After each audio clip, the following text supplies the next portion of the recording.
If you are dealing with a toxic individual, sometimes it is just best to internally say, look, you can take that.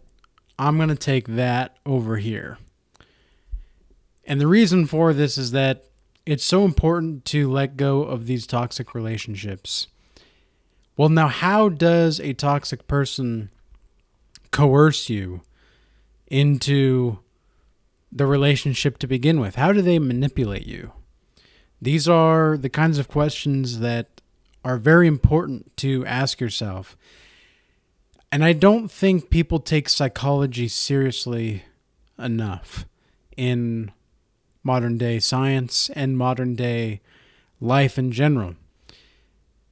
I understand that a lot of personality type quizzes and everything like that will get you a certain point, or it'll get you to a certain point in your analysis of who you are and what you do. But to some degree, it's kind of like astrology. You know, you can get a lot of different traits and you can have certain characteristics. But at the end of the day, you can't base your personality off of certain kinds of mentalities that generally your type, quote unquote, has. Everybody has these kinds of similarities and everything like that. Everybody has these different kinds of cognitive functions. And specifically with the MBTI personality type, I don't think it's impudent to think about how these functions, such as introverted intuition or extroverted thinking or introverted feeling or extroverted perception or anything like that, I don't think they shouldn't be negated as far as the importance of one's personality, but I don't think we should rely heavily so much on those things. But when you remove yourself from toxic individuals, you have to recognize what kind of functions of behaviors that they have. And you have to recognize what you're attracted to in these toxic individuals. Understand that your empathy is going to be the greatest weapon against yourself when you're in a toxic situation. And people may use their envy to destroy your reputation. They may use their jealousy to uproot any kind of achievements or success that you've done. You may not even be able to be as confident as you'd like to be around these individuals, because being so, they just their energy alone makes you feel as though you can't be confident. And there's a very big difference between somebody that has genuine confidence and someone that has false confidence. How do you spot the difference? False confidence comes from people that act competent, but are really not there when they need to be. In other words, they're kind of flaky. So they're not really who they say they are. But the people that are competent are usually the ones that are confident. I mean, the prime example for males is James Bond, right? And the reason for that is because he knows how to fight, he knows how to drive cars, he knows how to shoot a gun, he's very charming, he knows a lot of different kinds of social skills, he's very apt to any kind of situation that he's in. And like the character of James Bond himself is the epitome of competence or confidence because of his competence, I should say. Whereas for women, you can tell genuine confidence based off of just how they treat people. And I'm not saying there's anything wrong with complimenting people, but I like to think about the way that Belle the Disney princess Belle handles before she met the Beast and everything.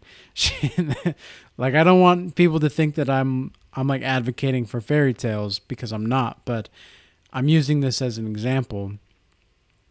Same thing with James Bond. I'm not advocating for that kind of behavior, but I'm just saying that's the character that is represented as who is confident and competent. And Belle is the other example. You know, she takes care of the people around her. She is very attentive. She's very smart. She's modest, but sophisticated as well. She stands straight. She knows who she is, and she's not a egotistical bitch like some of the other Disney princesses. And she's fair, like she's unfailingly kind, right? And so that's the kind of confidence that is to be looked out for in a woman.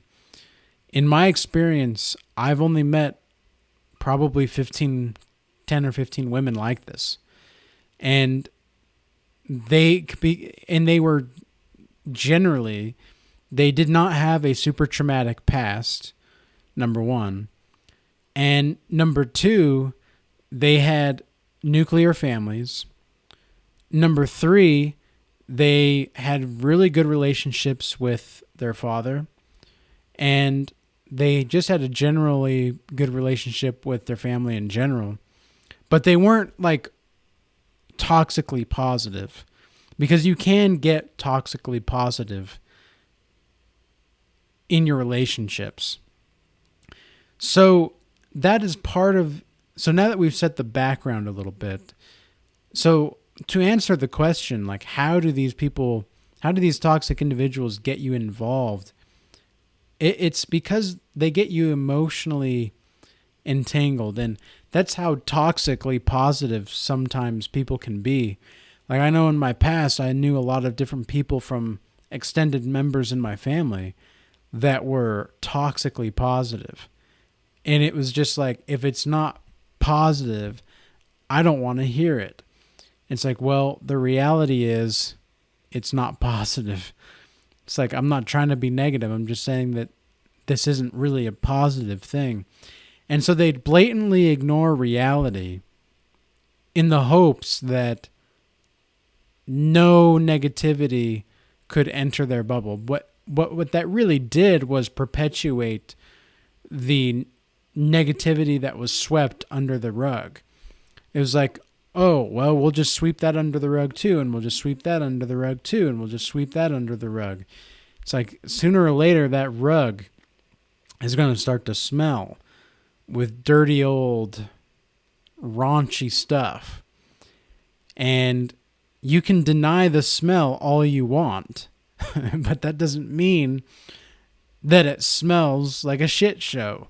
So you have to develop the ability to identify toxic people.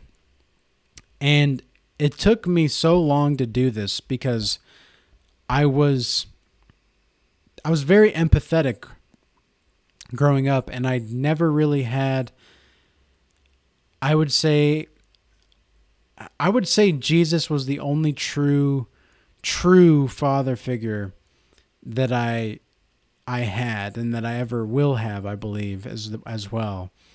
And the reason for that is not because I'm trying to dog on any of the males in my family or anything like that, or any of the other males that were once in my life. It's just that because I did have some great mentors, like my Kung Fu instructor, he was a very, very good mentor for me during the time that I was in Kung Fu. And I hope he's doing well. I actually haven't talked to him for quite some time, but anyway, he really taught me a lot more about self-discipline when I needed it most. And I took it very sincerely because I could tell just by the way that he spoke about it that there was something more to it that he was trying to tell me. And this was a guy that, like this Kung Fu instructor of mine, was probably the closest thing I had to a male role model outside of my family. And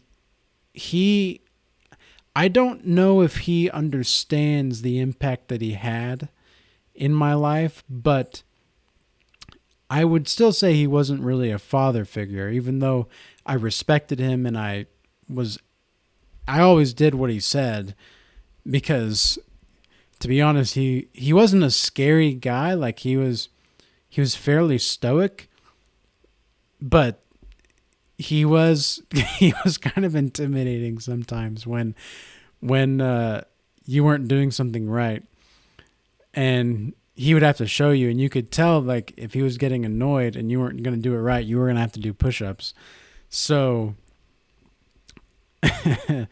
reminiscing in those old memories there, but the idea is that a father figure really stabilizes a lot of people, I think. And I think that's one of the reasons why we need more solid men. And I'm at the point to where I am fairly certain that I know my next steps in life is to be a father.